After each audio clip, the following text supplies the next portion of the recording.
say that's quite symptomatic of the career service, really, because actually the career service is often the Cinderella service.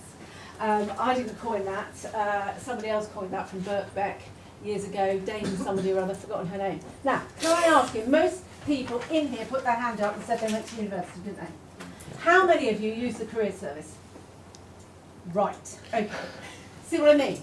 So it's really, really important that the career service has its own brand. Now, we've got this employability, employability, employability and brand. Now, what I've always found in the career services that I've worked in is that the career service brand, let me say careers to you now, not many of you use the career service. If I say careers, what do you think?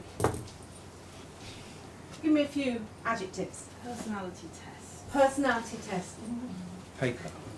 Paper? Okay. Job board. Job board. Okay. CV jiggling. CV jiggling. Okay. Support. Okay. Jobs library. Jobs library. Help. Okay. Something else? Help. Help. Okay, that's better. But all of those things were not very exciting, were they? And what I would say is one of the things that has been a problem for me about careers is that careers in universities are the boring brand. But what's different about careers? How many of your universities have the career service in with student services? Right, lots of you. Often in with counselling, in with well-being, in with, accommodation, I don't know. Careers is nothing like that. Careers is not a problem-based service, it's something that students need to be doing all the time. And just to illustrate that, I would say that employability matters because a degree is no longer enough. Now, certainly in both universities that I've been head of careers in, is that if you look at it in a normal distribution curve, the students who are in the top sort of 10% on the distribution curve in terms of attainment at university and getting good graduate jobs have walked into that career service from the first day. And one of the statistics that we did when I was at Oxford Brookes University is we looked at, because we have the evidence, we did it also at Reading, of all of the students who had used the career service and then looked at them 1, 2 and 3 years post-graduation.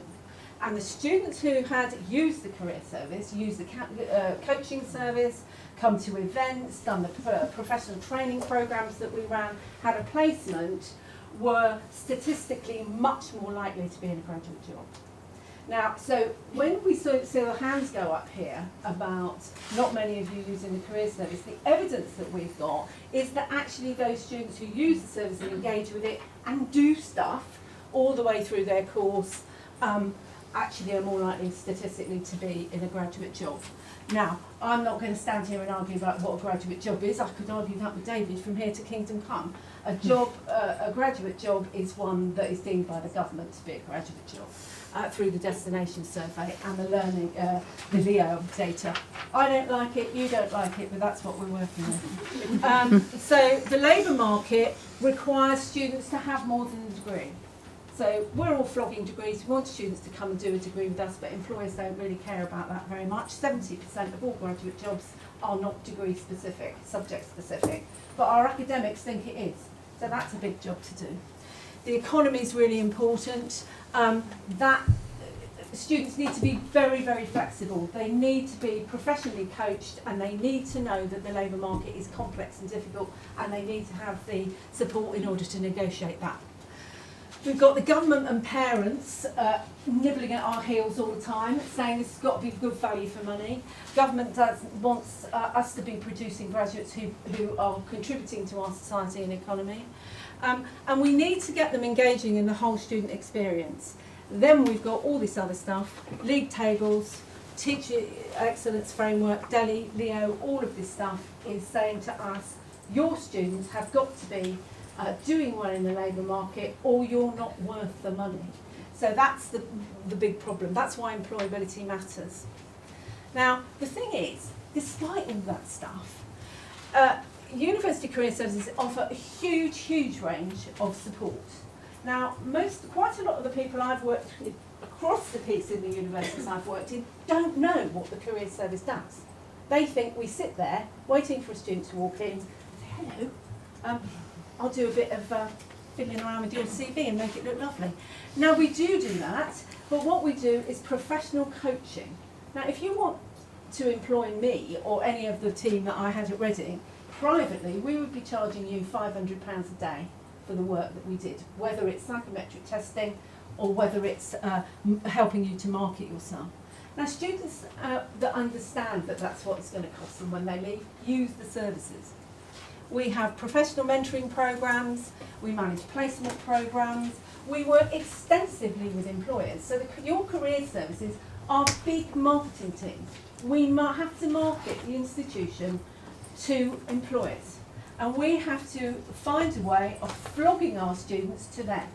So your career service is actually quite a big marketing team doing quite a big marketing job, but often nowhere near the marketing department.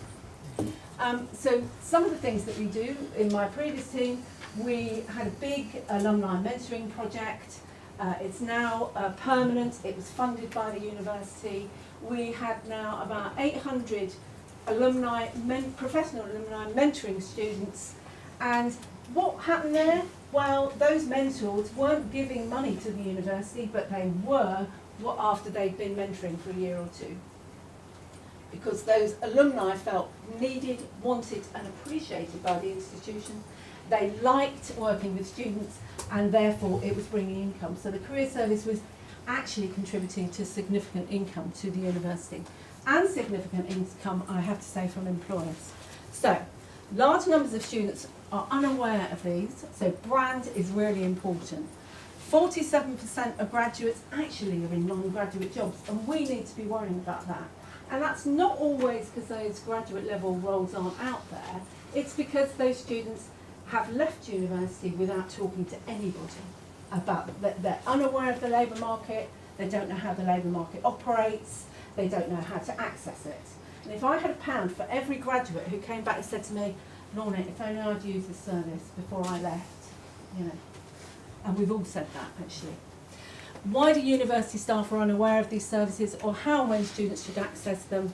Careers to students is boring, nagging, scary, the future, and I don't want to know about it now. But actually, we need to have more than that 10 and 15% at the end of that normal distribution curve moving it into that area. Okay, key drivers for Reading. There were all these things about 5 elements. We wanted to be very explicit about Reading's employability aspirations. We needed to make employability everybody's business in the university, including academics, marketing, recruitment, and alumni. And one of the things we had to do was really increase the visibility of the career service, and we didn't want it to be boring. So that's why we went to IE. We've got 3 difficult audiences that we're working with. I've taken this from Chris Phillips from GTI, who David will know. Students, fickle, no attention span, no loyalty, demanding, ever-changing, difficult to understand. Employers, impressionable, naive, ever-changing, difficult to understand. The university, irrational, bottom-line driven, uncomprehending, totally incomprehensible. So the career service has a very difficult job with these groups of people. And we're the only part of the university that's dealing with all of these. So this was what we did. We started this phase. We brought everybody on board to talk about it. I led it. But one of the things in the restructure that came out, and one of the things I was most concerned with, was our brand as a career service. The university had spent lots of money on rebranding, but it wasn't talking to the current students. All of the branding was around recruitment. So there's stuff all over the university about Reading being limitless and all sorts of stuff. But it wasn't talking to the thousands of students on the campus. It was all there for open days.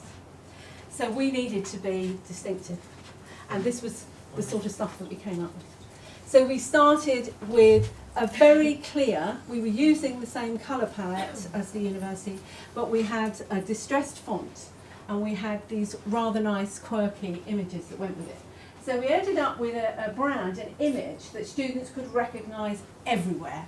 And we had 2-word calls to action. Because what we wanted to do was the students to see it. and to say, I've got to do that and I've got to do it now. Anyway, I'm just going to, we employed as part of the service, because we knew peer-to-peer communication really important with students. They don't want to hear stuff from me. So we employed a group of 15 to 20 students who worked with us, and they were paid employees of the career service, and they had these T-shirts and everybody saw them and knew who they were. Just ask, fly free, we had carrier bags, we've got umbrellas. So people love the umbrella. So we've got all staff in the university. Can I have an umbrella? Yes, you can. It'll cost you £8. It's free to students, but £8 to you. So everybody around Reading now, you've got an umbrella when it rains. So it's fabulous when it rains. This is what the website looks like. So we've continued with these sort of images. Skill up. You can see Transform Awards there. Explore your options, grow your experience, compete for success, skill up.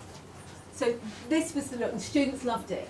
So now the students want to buy the T-shirts, we're giving the T-shirts away, so everybody knows the career service. So the access of the career service by students went up by about 40%. Hurrah! Fantastic, Lorna, thank you. That's why we need hands.